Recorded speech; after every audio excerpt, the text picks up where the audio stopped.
now I know. Now I know what my mom meant when she said, that's okay, when you have kids, you'll understand. And I would rudely reply, I'm not having kids, so I'm not gonna know. I was so feisty, so sharp with her, and she would just laugh at me and she would say, you'll see. When you have kids, you'll understand. Well, I'm constantly hearing that recorder in my head. Just recently, one of my daughters was going through some health issues, and I was completely humbled by this experience.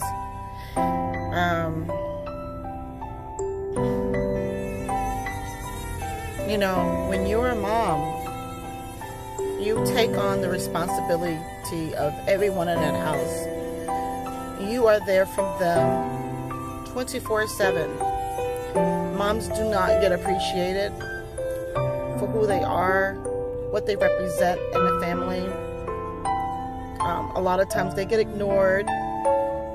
A lot of times praises don't go to them. The best praise that you can get is when you meet someone and they say, oh my God, your kids are beautiful. They are amazing. You did such a great job.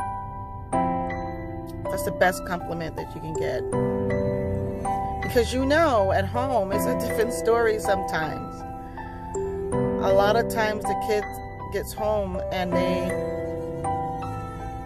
all that energy, that pent-up energy that they had to control themselves or keep themselves composed to be this beautiful light that you send out into the world to represent who you are.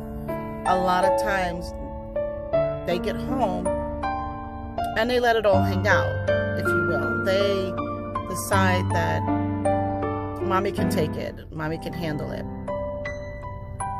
And I say to the kids, and I say to the husbands and the relatives and the community and to everyone, including the moms. Moms have to bring home the bacon. They have to create 5 lives, or 6, in my case 6 lives, because I have my 3 girls, my husband, and the dog, and myself. As you can see, I put myself last, right? A lot of times, that's just how it turns out. It's not like that's how you want it to turn out, but that's usually how it turns out, is that the moms take a back seat, and they are the wings beneath the wings.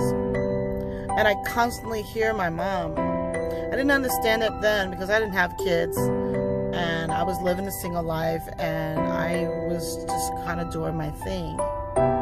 I had no idea the sacrifices and the things that my mom had to endure to make sure that I had what I needed.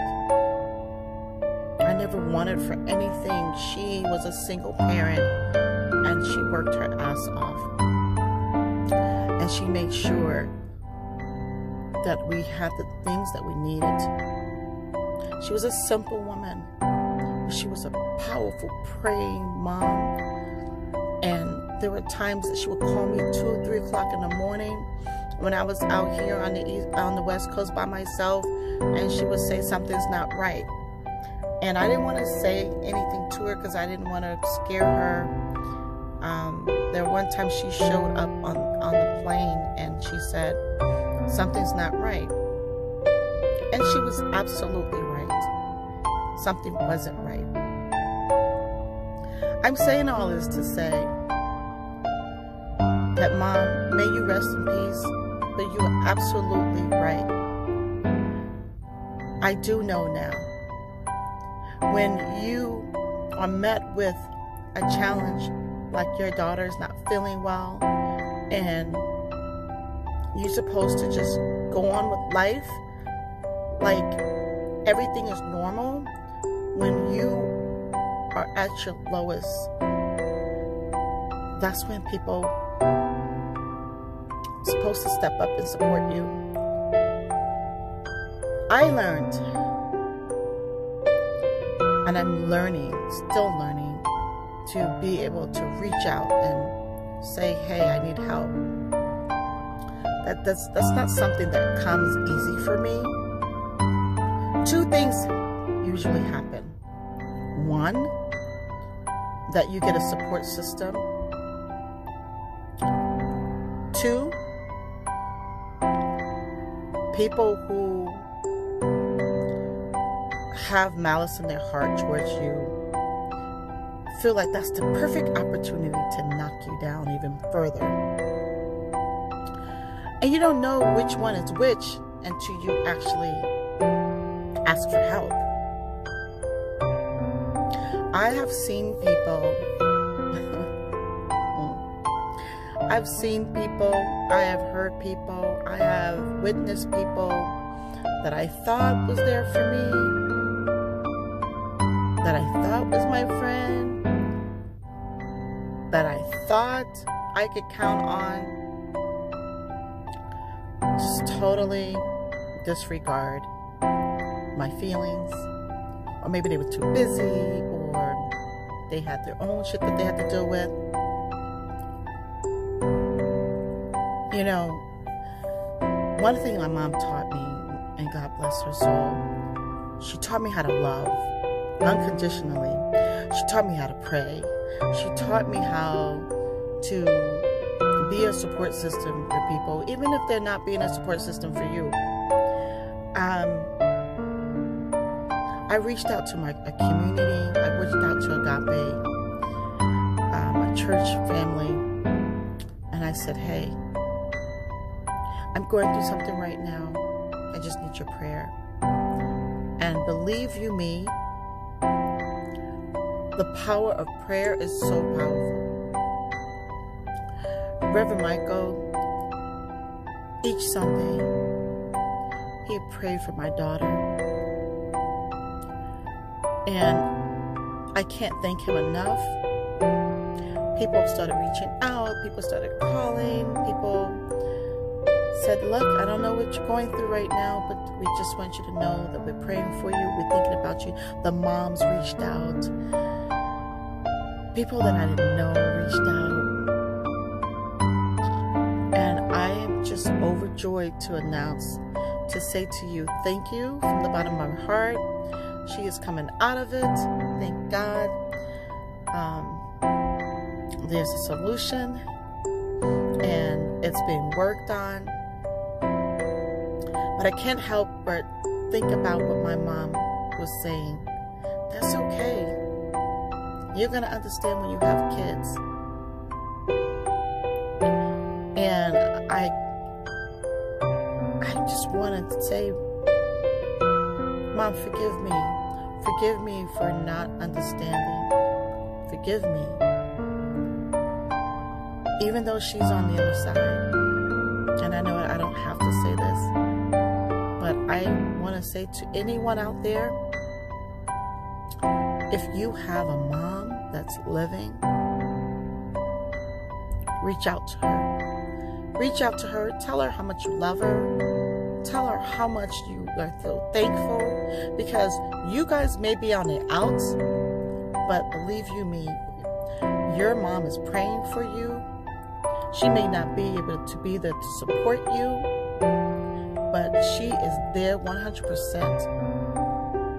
The type of mom that I have is the type of mom that I am today. And I tell you, it's the best thing that I've ever done. And I've done some amazing things in my life, in my career.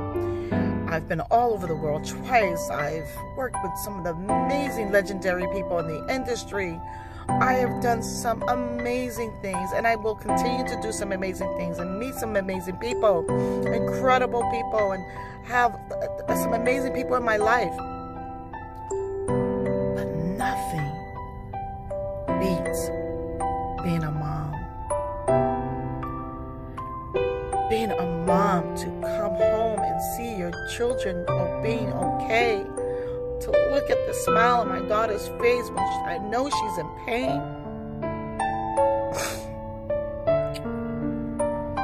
And not to be able to do anything about it and not know what's wrong. And doctors on top of doctors, and you're just going through this.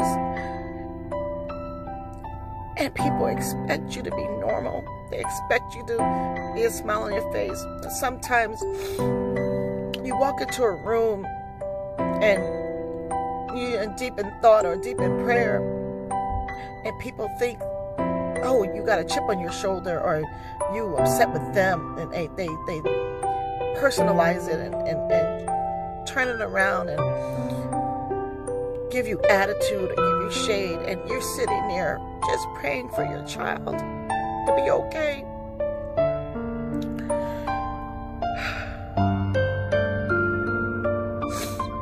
If you have a parent that is alive,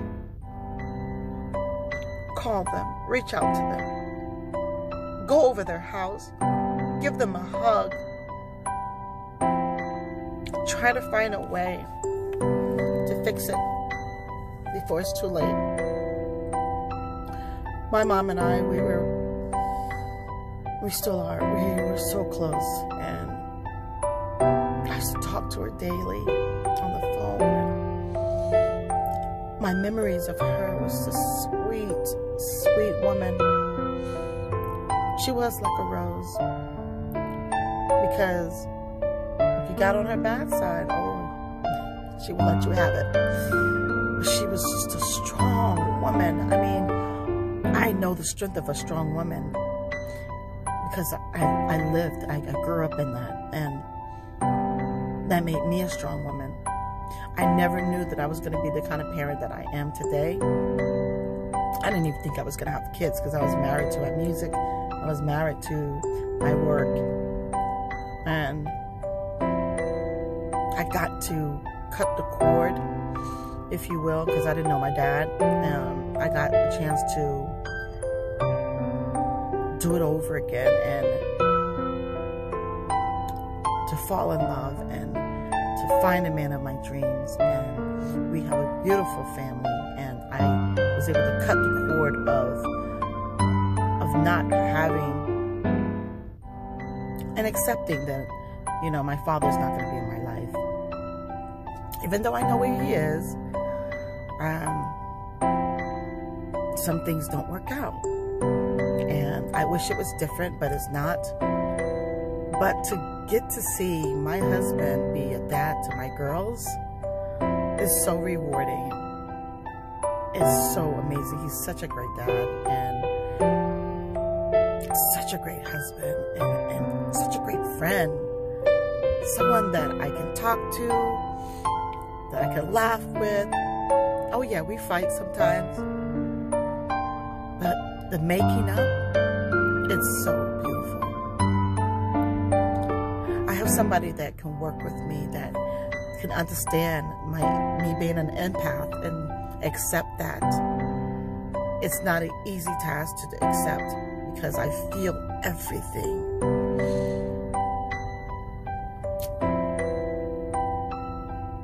But to be a mom has been and is the most rewarding thing that I have done in my life.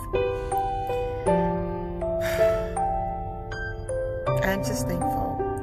I'm thankful to my community. I'm thankful to the friends that are in my life. I'm thankful for the people who got my back. And, you know, it's surprising, because the people that sometimes you don't even know that have your back, they come through. And they accept you just the way you are.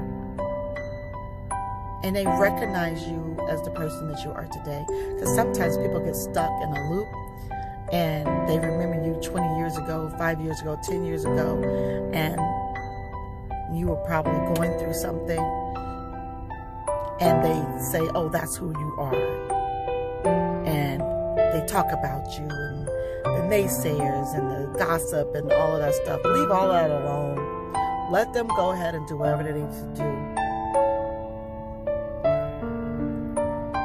I know who I am. God knows who I am. And that's all I need to know. I'm a mom first. Because that's what happens. My husband, he's a dad first. Because that's just how it happens. And us being a husband and wife, we have that too in our lives. Because you can't just be a mom and dad. You still got to maintain being a husband and wife. It's so beautiful. Sometimes he'll text me, love you. I love you. Thank you. And I know exactly what he means. And I do the same thing to him. We uplift each other. We empower each other to be the best of ourselves. And to be the best people for our kids. To be the best example for our kids.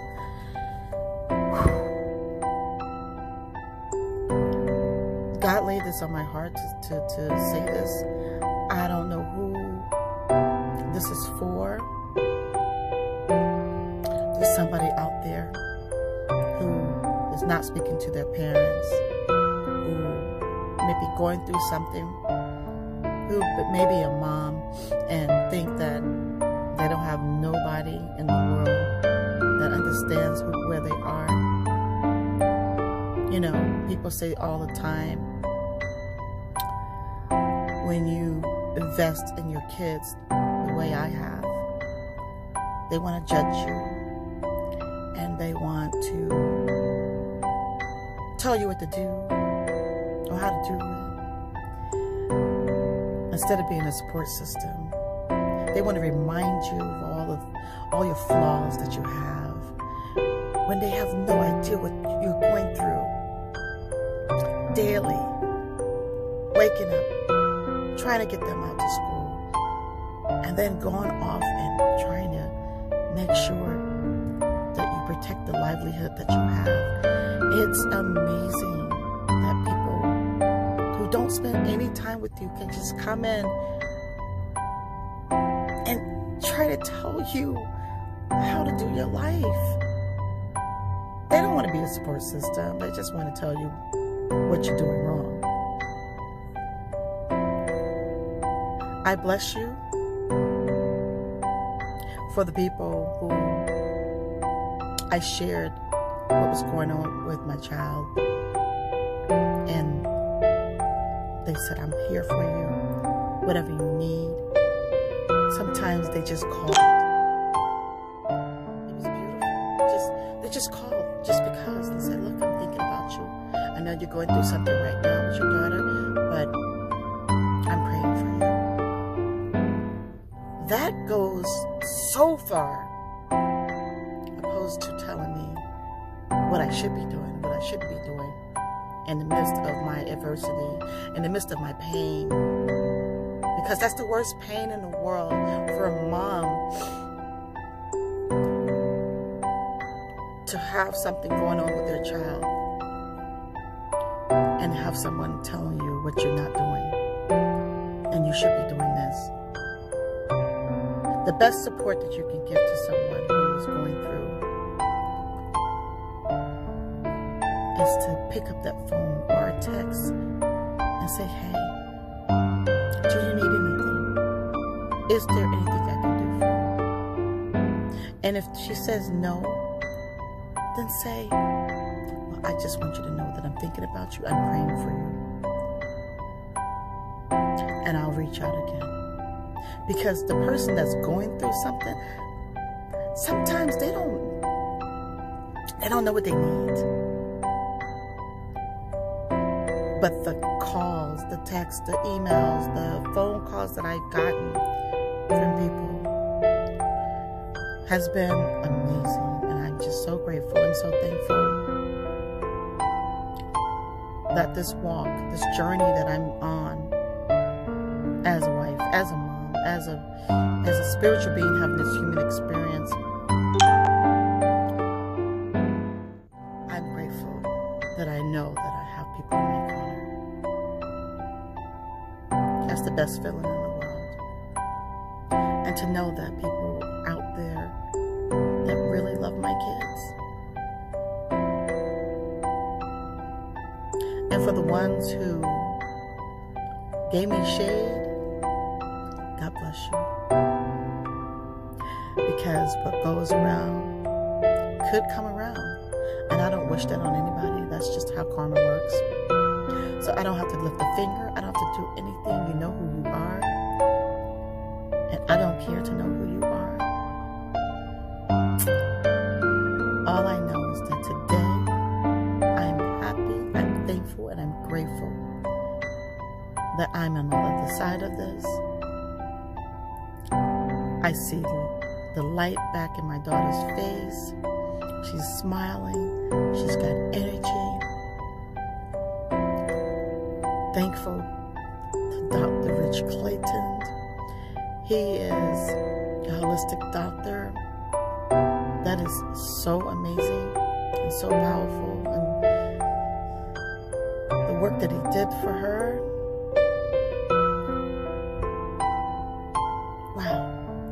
You know, if the Eastern medicine and Western medicine can just put their heads together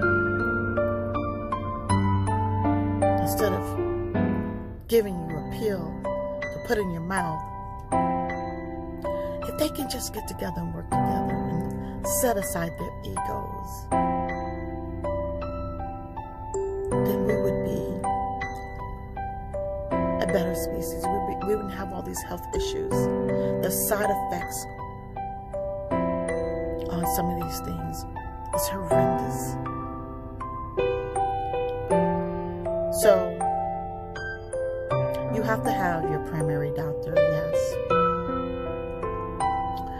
But you also have to have your holistic doctor as a second opinion, or sometimes a first opinion. Dr. Rich Clayton, thank you so much. Thank you so much for finding out what exactly was going on. After all those doctors that I went to, the holistic doctor was the one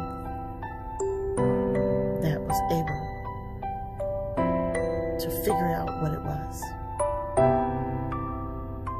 And I'm not knocking doctors, like the primary doctors, the general doctors, but I'm saying that there's something to be learned from both sides. Y'all need to come together, put your heads together, and figure this stuff out. People are dying out there unnecessarily, fast, quick, because they're being misdiagnosed, or they don't go to the doctor fast enough, or they don't have the resources, whatever it is. People are dying out there because of not eating properly, whatever it is. You can look normal, you think that you are in health, but if you are feeling a sharp pain or a dull pain or something, or tingling in your head or on your shoulder or your arm, something, that means something. Your body is talking to you. Your body is saying, I need help. You need to go and get it, or you need to rest, you need to sleep. Sleep is very important too. So anyway, whoever this is for, I hope you take it. And I hope you find your mama, if she's here, and hug her, love her, tell her thank you. Thank you, Mom. I thank my mom daily. Even though she's on the other side, she still finds a way to connect with me through the numbers, the 333s and the 444s and the 111s and the 222s. These are angelic numbers that comes through and tell me and show me and direct me what I need to do on that particular day. So thank you, Mom. And she told me before she passed away, she said, I can do more for you on the other side. She said, my body has gave out. But wait till I get on the other side. guardian angel, my mother, my mama. Thank you so much. And I hope to be that same thing for my kids, my children, while I'm here and on the other side. Go find your mama. Go find your daddy. Go find your parent. But this is for the mamas. You find your mama and you thank your mama. I don't care what it is that you may be going through. Your mama loves you unconditionally. That's what we were born to do. That's what we know. That's instinctually what we have inside our hearts. When you are in the mother's womb, and that mother is doing everything in her power to make sure she gets you here safe. And she raised you. And you have the audacity to get up and talk to her and say mean things to her after everything that she's done, after everything she sacrificed, after everything that she did to love you no matter what. You thank your mama. Because if it wasn't for your mama, you wouldn't be here today. Thank your mama.